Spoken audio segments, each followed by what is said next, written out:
नमस्कार अनुदेशक मित्रों, आप लोगों को बधाई। आप लोगों का मानदेय मई के महीने से 17,000 रुपए आपके अकाउंट में आएगा, जो अब तक 9,000 रुपए आता था। वैसे तो बहुत पहले आपको ये 17,000 रुपए मिल जाने चाहिए थे, 2017 में ही मिल जाने चाहिए थे, लेकिन दुर्भाग्यवश उत्तर प्रदेश की सरकार ने तब आपका ये जायज हक नहीं माना, आपके खिलाफ मुकदमा लड़ा और नतीजतन आपको भी एक लंबी कानूनी लड़ाई लड़नी पड़ी इन 17,000 रुपयों के लिए। अब जबकि फरवरी के महीने में देश की सबसे बड़ी अदालत ने बहुत लंबी सुनवाई के बाद आपको आपका 9 साल पुराना हक वापस दिया है, तो इसमें कोई एहसान नहीं है सरकार का, मुझे नहीं लगता।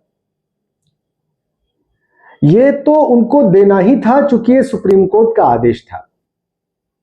सुप्रीम कोर्ट के आदेश के सिर्फ एक हिस्से को मानकर अनुदेशकों के ऊपर कोई एहसान नहीं हुआ है, कोई रहम नहीं किया गया है, बल्कि उनको तो लंबी प्रताड़ना का अब एक तरह से कंपेंसेशन मिलना चाहिए, या कम से कम सुप्रीम कोर्ट ने जो कहा है उतना तो तत्काल घोषित किया जाना चाहिए था।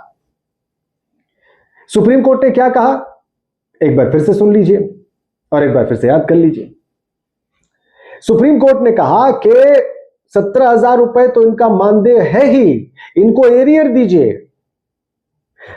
ये जो बढ़ा हुआ पैसा है ये 2017 से जब से लागू हुआ तब से जोड़िए,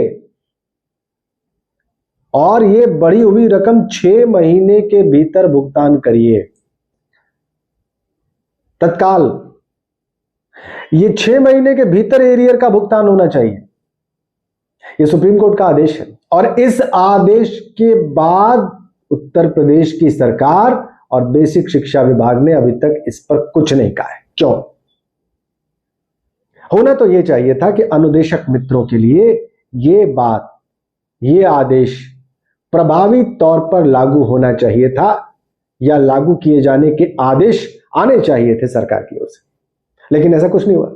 अभी तो सिर्फ 17,000 रुपए मानदेय बढ़ाने की घोषणा हुई है, लेकिन अंग्रेजी की एक कहावत है मित्रों, वो कहावत है something is always better than nothing. कुछ हमेशा कुछ नहीं से बेहतर होता है। तो जहां कुछ नहीं था, यानी कि मात्र 9,000 रुपए में आप जीवन यापन कर रहे थे, जीवन का संघर्ष कर रहे थे, उसमें कम से कम वृद्धि हुई, सुप्रीम कोर्ट के आदेश के दबाव में ही सही। अब जब ये वृद्धि हो गई है तो अब आदेश ये भी आना चाहिए कि आपको 6 महीने के भीतर आपका एरियर मिलना चाहिए। और एक और महत्वपूर्ण बात, जैसा कि सुप्रीम कोर्ट ने अपने आदेश में कहा कि 10 साल से ज्यादा अगर कोई इस तरह की सेवा दे दे तो वो डीम टू बी रेगुलर, यानी कि वो स्थायी हो जाता है, स्थायी जैसा हो जाता है। तो इस दिशा में भी अब सरकार को आगे बढ़ना होगा, उनको आपको स्थायी करने की दिशा में काम करना होगा, और बहुत जल्द, जितना जल्दी संभव हो सके आपको स्थायी करना होगा। तब जाकर कुछ न्याय हो पाएगा, तब जाकर जो प्रताड़ना मिली है पिछले सालों में आप लोगों को, आपकी लंबी सेवाओं के बावजूद, उसमें कुछ उस जख्म पे मरहम लग पाएगा। और मुझे ऐसा लगता है कि जितनी जल्दी ये कार्य शुरू किया जाएगा उतना ही आप लोगों के लिए ये बेहतर होगा, नहीं तो ये बिल्कुल आंशिक और अधूरा न्याय माना जाएगा। और मुझे यकीन है कि जो संवेदनशील लोग हैं सरकार के भीतर, और पॉलिसी मेकर्स हैं और बड़े ब्यूरोक्रेट्स हैं, उनको सुप्रीम कोर्ट के आदेश को लेटर और स्पिरिट में लागू करने की दिशा में आगे बढ़ना चाहिए। यथाशीघ्र ये काम होना चाहिए, तत्काल ये काम होना चाहिए। अगर आप इस वीडियो के कंटेंट से सहमत हैं तो जितना ज्यादा इसको आप शेयर कर सकते हैं करें, ताकि आपका धन्यवाद भी लोगों तक पहुंचे और आपकी जायज बात भी लोगों तक पहुंचे।